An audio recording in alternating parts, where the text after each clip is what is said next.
Association United से राष्ट्रीय अध्यक्ष और सीएचओ फेडरेशन से संरक्षक आपका भाई भरत बेनीवाल आप सभी को नमस्कार करता है, क्रांतिकारी सवाल पेश करता है। जैसा कि आप सभी को पता है साथियों,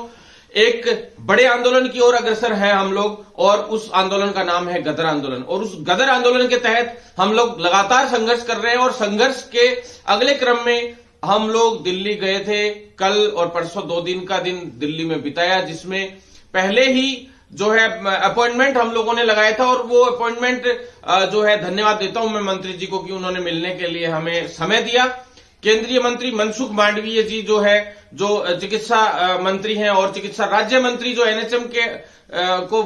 पूरा को डील करती हैं, भारती प्रवीण पवार मैडम, उन दोनों से हम लोगों ने मिले और बड़ी बातें रखी हमारी सारी की सारी। और धन्यवाद देते हैं उनको कि उन्होंने हमें मिलकर हमारी काफी समस्याओं का समाधान करने के लिए आश्वासन भी दिया। और साथ ही जब भी मैं मिलके आया हूं, आपको पता है, कुछ ना कुछ खुशखबरी भी लाया हूं और कुछ ना कुछ उसकी एक्टिविटीज और जो क्रियान्वयन है उसका, वो हमेशा कुछ ना कुछ हुआ है। ऐसे में मैं आप सभी को ये कहना चाहता हूं साथियों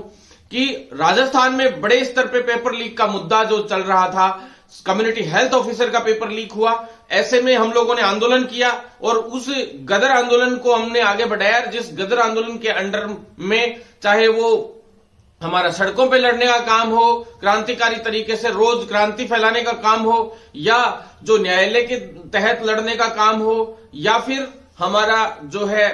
उच्च राजनेताओं से और सभी लोगों से मिलकर, उच्च अधिकारियों से मिलकर उन समस्याओं का समाधान कराने के लिए जो अभियान चलाने का काम हो, पूरी तरह से स्पेशल एक्टिविटी के साथ आगे बढ़ रहा है। और उसके तहत मैं आपको बता दूं, केंद्रीय मंत्री जी से मिले,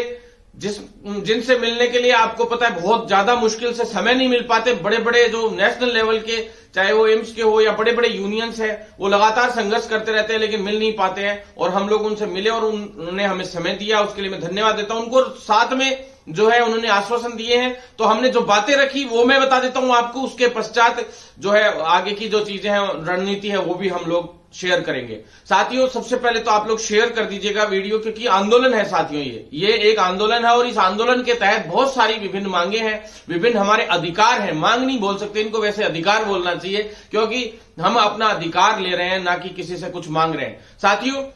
अपने अधिकार की लड़ाई लड़ना अच्छी बात है, लेकिन उसके लिए एक्टिव रहना भी बहुत जरूरी है। आप लोग घर बैठे बैठे, काफी साथी लोग कमेंट करते रहते हैं कि सर ऐसा वो नहीं हुआ, ये नहीं हुआ, ऐसा नहीं हुआ। तो सबसे पहले तो मैं उनको ये कह देना चाहता हूं कि होली के दिन भी हम लोग जब आप सभी साथियों के लिए मंत्रियों से मिलते हुए फिर रहे हैं, और मैं ऐसे व्यक्तियों को सैल्यूट करता हूं कि अब वो मंत्री जी जो है रात को 11 से 11:30 बजे 6 तारीख को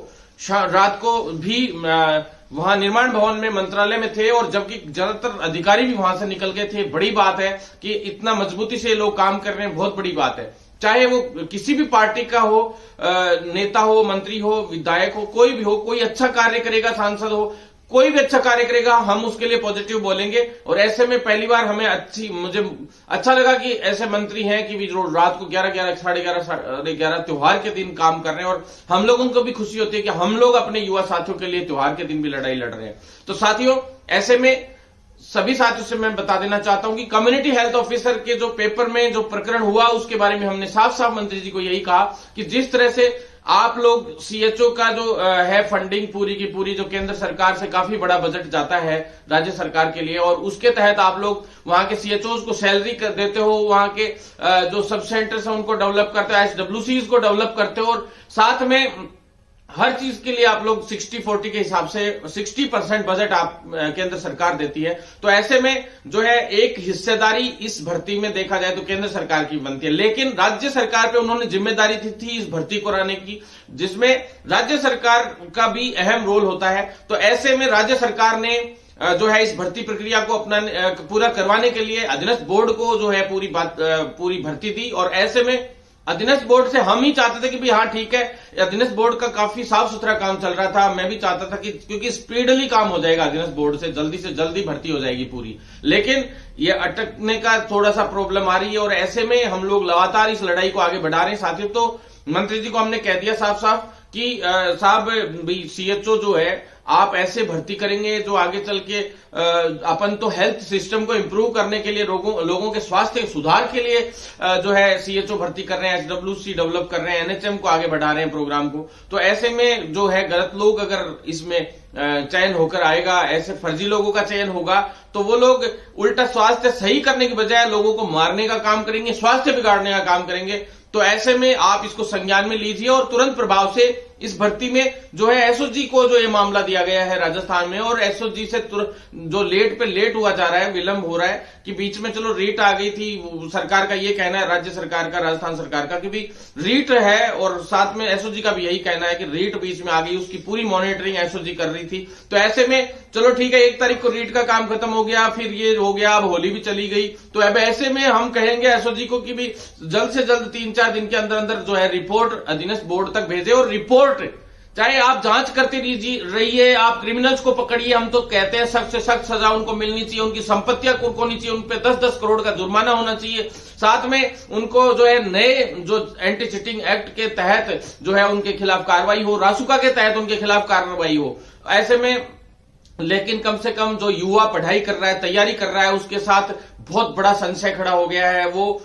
तैयारी करे, आगे किसी और भर्ती की तैयारी करे, परीक्षा रद्द होगी, रिजल्ट आएगा नहीं आएगा, ये सिस्टम अभी तक क्लियर नहीं हो पाया है। तो एसओजी जब तक रिपोर्ट नहीं सौंपेगी तब तक वो स्थिति क्लियर नहीं हो सकती। तो ऐसे में तुरंत प्रभाव से जो है एसओजी इसकी स्थिति क्लियर करे, और तुरंत प्रभाव से 11-12 तक, 15 तक हर हाल में एसओजी रिपोर्ट सौंपे। हम यही चाहते हैं। हम जो भी रिपोर्ट है उसमें क्लियर हो जाएगी कितने लोगों तक क्या क्या पेपर गया, किस किस के पास पेपर गया, पूरे तथ्य हमने, सबूत, मंत्री जी को मैंने बताया कि भी पूरे सबूत हमने एसओजी को भी दिए हैं, और जो है अधीनस्थ बोर्ड के चेयरमैन साहब को भी दिए, और सबसे पहले 3 बजे हम लोगों ने पहुंचाए थे वहां पे सबूत, और साथ में मैंने ये ही सबूत सारे के सारे केंद्रीय मंत्री जी तक भी पहुंचाए हैं, और साथ में लेटर पैड पे पूरा जो है लिख के दिया है तरीके से सारा का सारा कि इसकी निष्पक्ष जांच होनी चाहिए, इसके अंदर जो है एसओजी तुरंत प्रभाव से रिपोर्ट सौंपे। और अगर इसमें पेपर लीक का साफ दिख रहा है कि पेपर लीक हुआ है, तो ऐसे में पेपर लीक हुआ है तो परीक्षा रद्द करवा के 1 माह के भीतर जल्द से जल्द इस भर्ती प्रक्रिया को पूर्ण किया जाए।